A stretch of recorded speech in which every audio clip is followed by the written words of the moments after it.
अथ चतुर्दशोऽध्यायः। श्रीभगवानुवाच परं भूयः प्रवक्ष्यामि ज्ञानानां ज्ञानम् उत्तमम् यज्ञात्वा मुनयः सर्वे परां सिद्धिम् इतो गताः। The Supreme Personality of Godhead said, "Again I shall declare to you the supreme wisdom, the best of all knowledge, knowing which all the sages have attained the supreme perfection. Idam jnanam upashritya mama sadharmyam agataha sargepi nopajayante pralaye navyatanti cha." By becoming fixed in this knowledge, one can attain to the transcendental nature like my own. Thus established, one is not born at the time of creation or disturbed at the time of dissolution.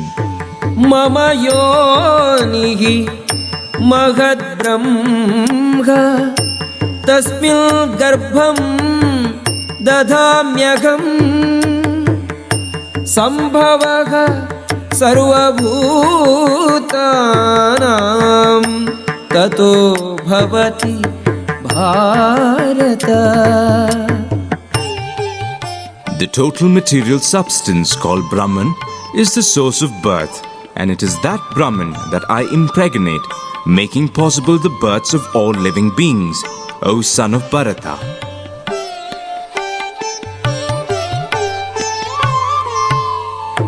Sarvayonishu kaunteya murtayaha sambhavanti yaga tasam brahma mahadyonihi aham bijapradaha pita. It should be understood that all species of life, O son of Kunti, are made possible by birth in this material nature, and that I am the seed-giving father. Sattvam rajastamayiti gunaha prakriti sambhavaha nibadhanti mahabaho dehe dehinam avyayam. Material nature consists of three modes: goodness, passion, and ignorance. When the eternal living entity comes in contact with nature, O mighty armed Arjuna, he becomes conditioned by these modes. Tatra sattvam nirmalatvat prakashakam anamayam sukha sangena badhnati jnana sangena chanakha. O sinless one, the mode of goodness, being purer than the others, is illuminating, and it frees one from all sinful reactions. Those situated in that mode become conditioned by a sense of happiness and knowledge.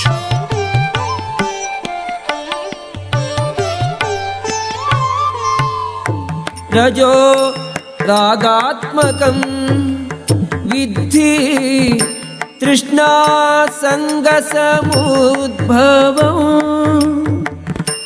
tannibadhati kaunteya karma sangena dehinam. The mode of passion is born of unlimited desires and longings, O son of Kunti, and because of this, the embodied living entity is bound to material fruitive actions. Tamastvajnanajam vidhi mohanam सर्वदेहिनां प्रमादालस्य निद्राभिः तन्निबध्नाति Bharata. O son of Bharata, know that the mode of darkness, born of ignorance, is the delusion of all embodied living entities. The results of this mode are madness, indolence, and sleep, which bind the conditioned soul. सत्वं सुखे संजयति रजः कर्मणि भारत. ज्ञानमावृत्य तु तमः प्रमादे संजयत्युत. O son of Bharata, the mode of goodness conditions one to happiness, passion conditions one to fruit of action, and ignorance, covering one's knowledge, binds one to madness. रजस्तमश्च अभिभूय सत्वं भवति भारत. रजः सत्वं तमश्चैव तमः सत्वं रजस्तथा. Sometimes the mode of goodness becomes prominent, defeating the modes of passion and ignorance, O son of Bharata. Sometimes the mode of passion defeats goodness and ignorance, and at other times ignorance defeats goodness and passion. In this way, there is always competition for supremacy.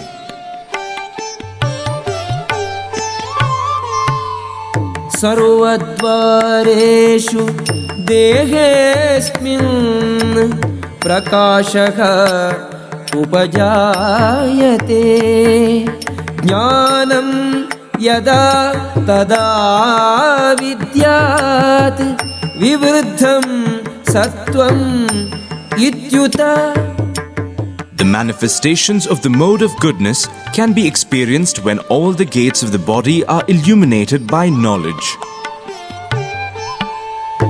लोभः प्रवृत्तिः आरम्भः कर्मणाम् अशमः स्पृहा.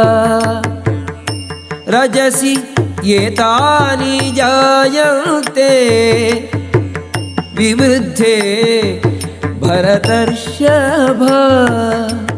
O chief of the Bharatas, when there is an increase in the mode of passion, the symptoms of great attachment, fruitive activity, intense endeavor, and uncontrollable desire and hankering develop. अप्रकाशः अप्रवृत्तिश्च प्रमादो मोह एव च.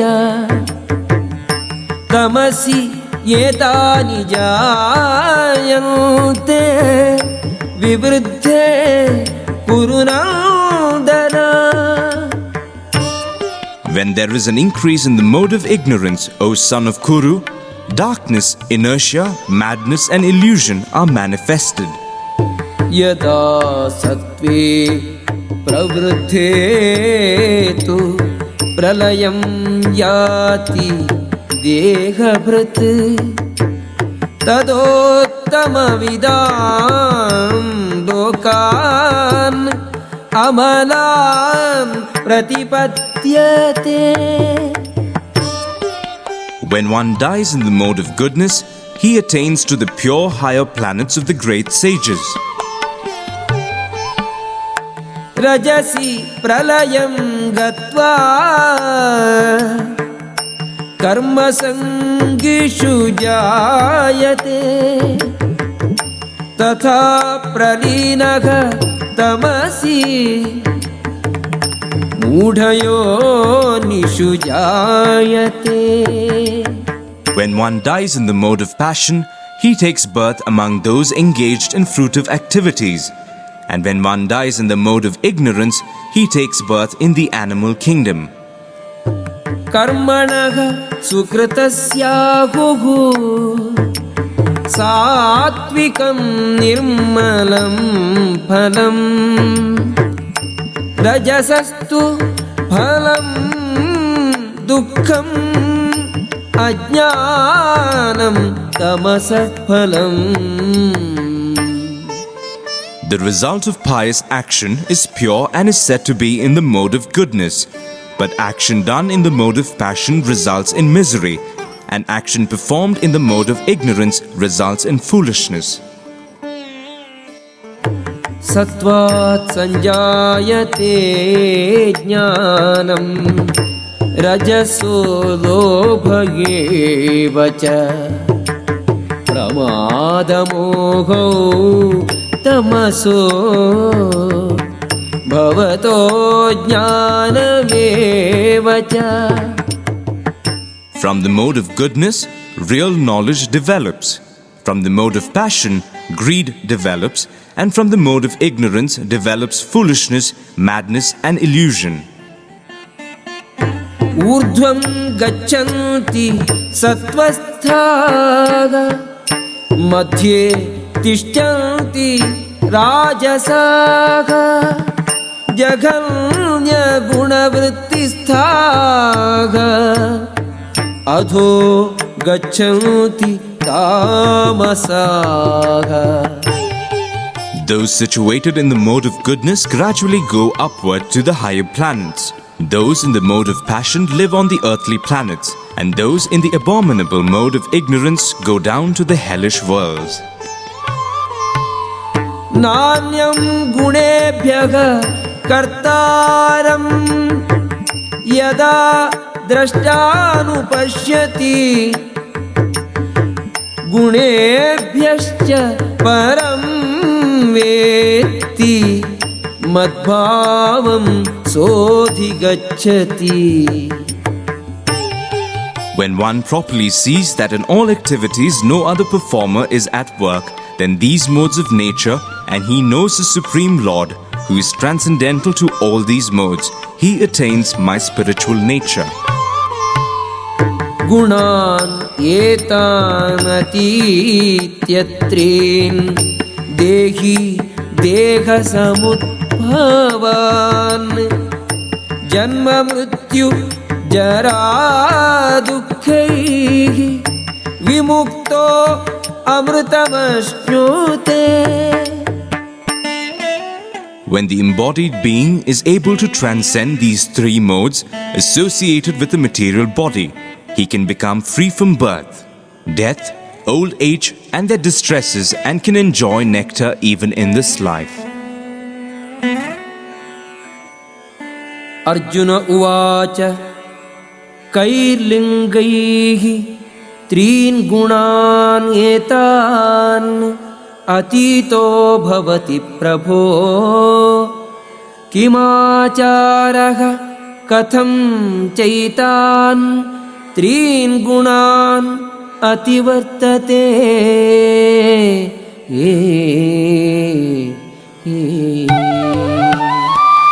Arjuna inquired, O my dear Lord, by which symptoms is one known who is transcendental to these three modes? What is his behavior? And how does he transcend the modes of nature? Shri Bhagavan Uvacha Prakasham cha pravrittim cha mohameva cha Pandava nadveshti sampravrittani nanivrttani कांक्षति उदासीनवदासीनो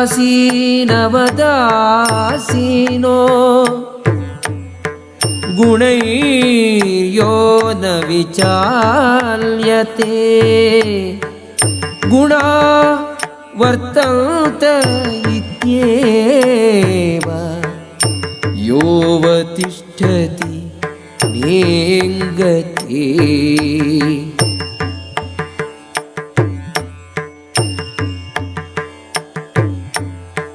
समदुःखसुखः स्वस्थः समलोष्टाश्म काञ्चनः तुल्यप्रिया प्रियो धीरः तुल्यनिन्दात्म संस्तुतिः मानापमानयोः तुल्यः तुल्यो मित्रारिपक्षयोः सर्वारम्भ परित्यागी गुणातीतः स उच्यते. The Supreme Personality of Godhead said, O son of Pandu, he who does not hate illumination, attachment and delusion when they are present or long for them when they disappear, who is unwavering and undisturbed through all these reactions of the material qualities, remaining neutral and transcendental, knowing that the modes alone are active, who is situated in the self and regards alike happiness and distress, who looks upon a lump of earth, a stone and a piece of gold with an equal eye, who is equal to earth, the desirable and the undesirable, who is steady, situated equally well in praise and blame, honor and dishonor, who treats alike both friend and enemy, and who has renounced all material activities. Such a person is said to have transcended the modes of nature. मां च यो व्यभिचारेण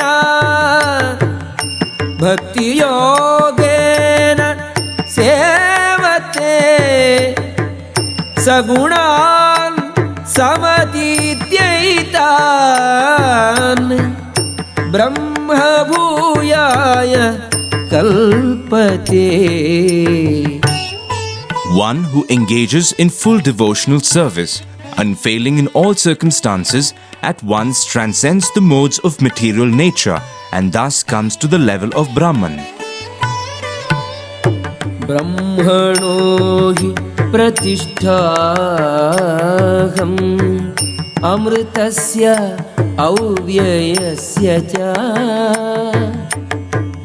शाश्वतस्य च धर्मस्य